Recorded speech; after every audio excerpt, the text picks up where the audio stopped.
हम लक्ष्मी चौधरी यहाँ सब गोटे के प्रणाम करे छी। आई हम एकटा सोहर गाबि रहल छी। एहि सोहर में संग दऽ रहल छथिन हमर माताजी।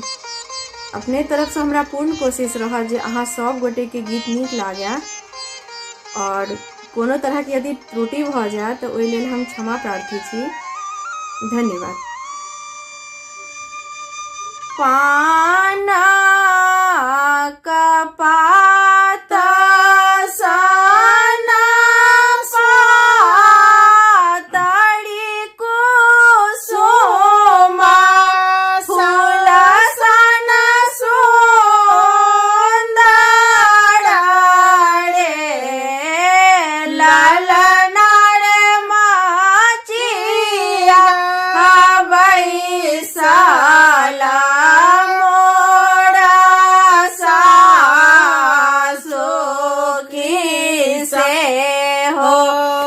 सासु पूछती रे ललना रे माछिया बैसाला मोरा सासु के से हो सासु पूछती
ला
होला